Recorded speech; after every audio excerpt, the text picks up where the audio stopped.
Hi, this is Rahul Dubey here with Dr. Jay Bhatt, American Hospital Association. Jay, thank you so much for coming in and spending some time with us and giving back with your knowledge and experience here at the Healthcare Provider Transformation Assembly in Nashville, Tennessee.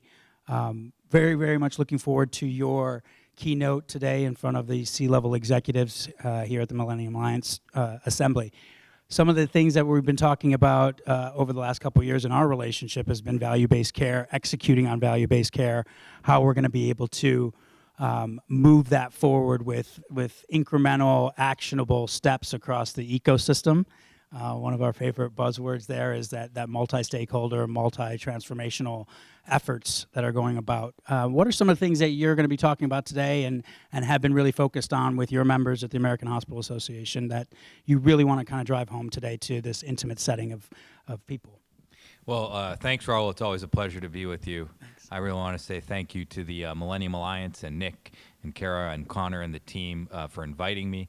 I think it's just incredible to have this intimate setting to get to know fellow colleagues who are really trying to chart the course of a preferred future in healthcare. And when I think about what that preferred future is, it really comes down to one, the issue of affordability. Yeah. You know, and how are we going to take more money and put it back into consumers' pockets by innovating around the healthcare system, becoming more efficient, thinking about who our partners are in the ecosystem, and then thinking about redefining the H, you know, what hospitals and health systems mean for their own communities, because I think that's going to be critically important in the path forward. You say redefining the H in terms of health, right? Health, hospitality, humanity, these are things that we're injecting into it.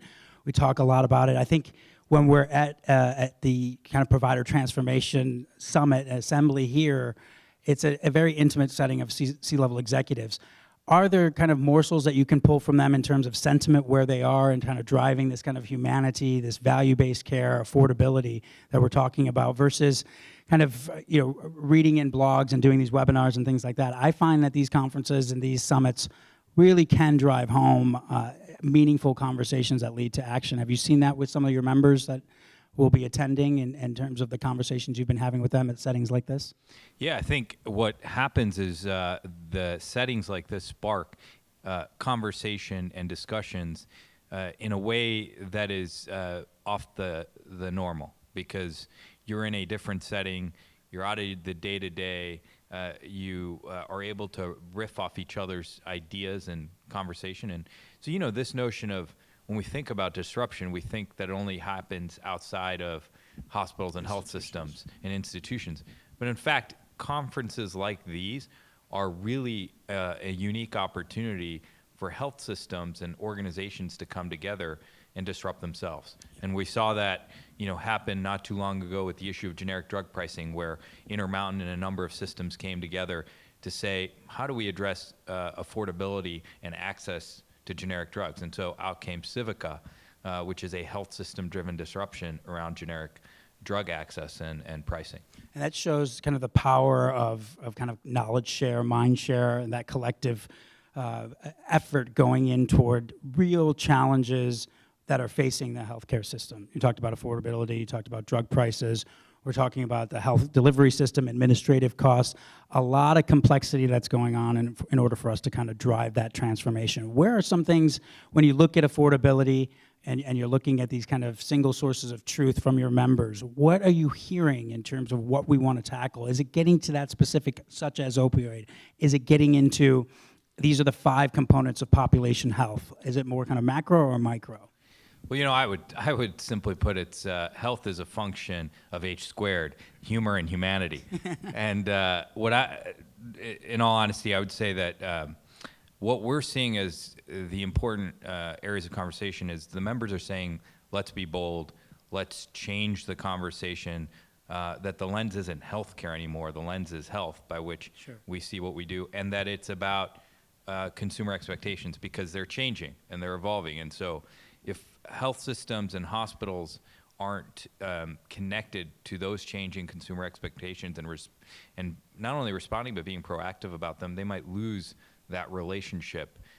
In fact, you know, sometimes we say that you never discharge a patient because that relationship continues virtually or in other ways.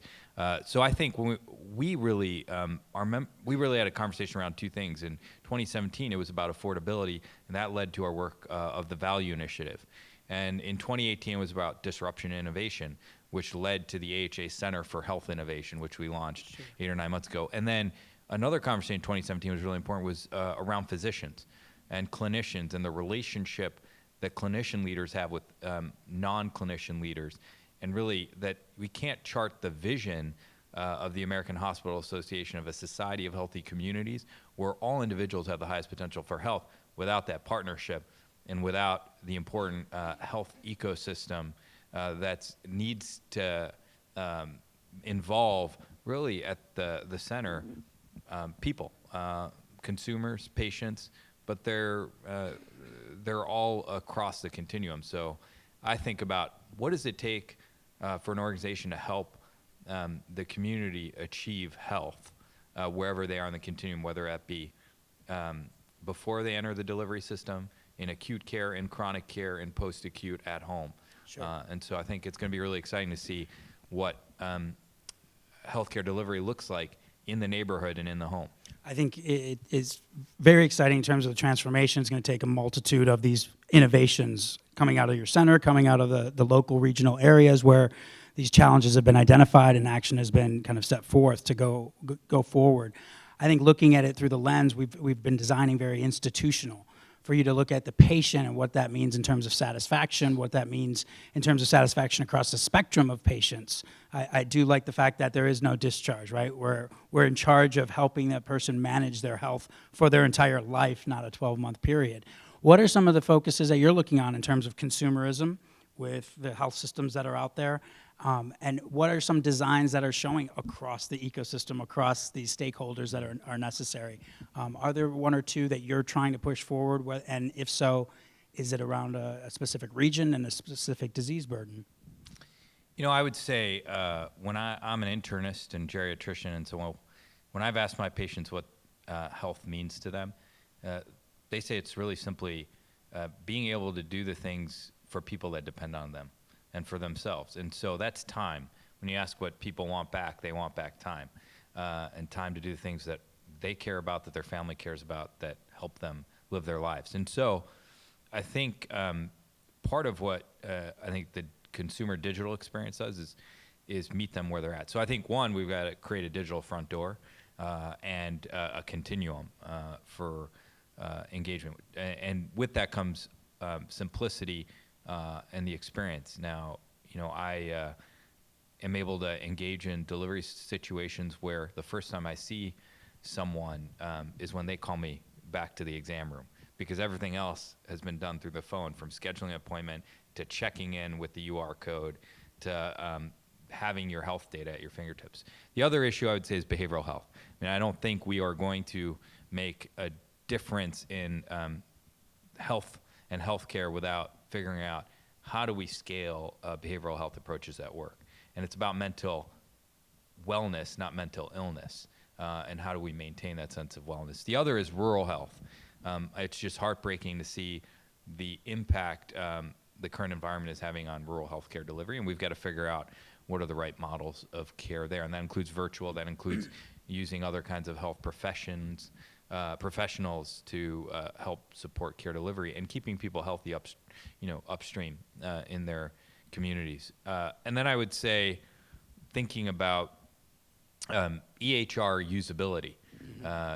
It's incredible right now that it takes 45 minutes to an hour to admit a patient in a hospital setting when it really should only take 20 minutes. When I am spending much more time charting in pajamas than I am in front of my patients, talking to them about the needs that they have and meeting them where they're at. Yeah, I mean, you've addressed so many of the complex challenges that we're facing in healthcare, from administrative to operational to clinical to human to lifestyle to cultural. And one of the reasons why I love waking up every morning is because when we are transforming in healthcare, we are addressing these things. And I look at it from my personal experience as been very, very cultural.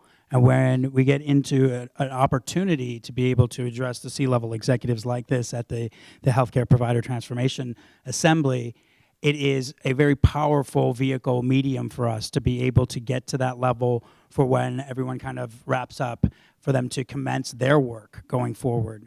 Walking out of today after delivering your keynote, what is kind of giving us a sneak peek? What is it that you want to inject into some of these senior executives, C-level executives that are really going to be our advocates moving forward? One, I'd say that you're not alone, that there are many C-level execs that are trying to do the right thing for their communities and struggling with some of the challenges. But the wonderful thing about conferences like these, particularly when you get a chance to have a conversation, is that you get to understand operationally what's working to address, whether it be chronic care, behavioral health, innovation, how to develop partnerships. I mean, working with payers is an important arena. We've got to figure out, in this evolving age where payment models, payer models are changing, and their new constructs around clinical integration, how do we do that effectively? The other is figuring out, what kind of ways could health systems work together? I mentioned the example of health systems coming together on generic drug pricing and access. But you could come together around taking care of your own employees. I mean, we often think about the community that is the neighborhood that we care for that comes into our health systems, but the same people that work in our health systems live in the communities too. Right. And so we have a unique opportunity to be able to be an example for our communities by taking care of our own in the delivery systems we lead. And so you can imagine that a group of organizations come together and are able to share in practices, collaborate, create a network that cares for a region of people. And so I think these are challenging but exciting times. And so what I leave the audience with is, what are the strategies that we can employ to be serious about cutting costs? And that's not only taking costs out of the system, sure, but impacting the premium dollar. 2 is how do we reduce friction? There's a lot of friction in the delivery system. 3, how do we control the last mile of care delivery? Because that's going to be people's homes, people's devices. And then how do we accelerate the development of people? Because the people, we spend 60% of our healthcare costs on labor. And so it's important that we're doing the best we can for our people. I know you mentioned people. It's one of the most important things and aspects, and I know that any success that I've had in any initiatives that have come to fruition and showed hard dollar ROI has been solely based on the people that I've surrounded myself with, that the initiative has surrounded themselves with, and that have been at the table. You are one of them, and I am very grateful for that, and I think all of the people that are going to be attending these types of summits moving forward are going to benefit from each other, from that knowledge share, that mind share, and I know I've benefited from our friendship and our knowledge share and mind share, so thank you for that. Thanks, Rahul. You've really been a wonderful colleague. I've become a better professional because of my work with you, and I think really enjoyed on how we can really change the game for the people we care about serving. And to those leaders, C-suite leaders that are here at the Millennium Alliance and that continue to come and participate in this wonderful organization, thank you. Thank you for all that you do. We know that it's challenging, but you're making a real difference in the lives of your colleagues and the lives of people that you care for. So from the American Hospital Association, we really appreciate your leadership, your partnership, and the dedication you have for charting a preferred future when it comes to health. So Dr. Jay Bhatt and Millennium Alliance, thank you very much. Thank you.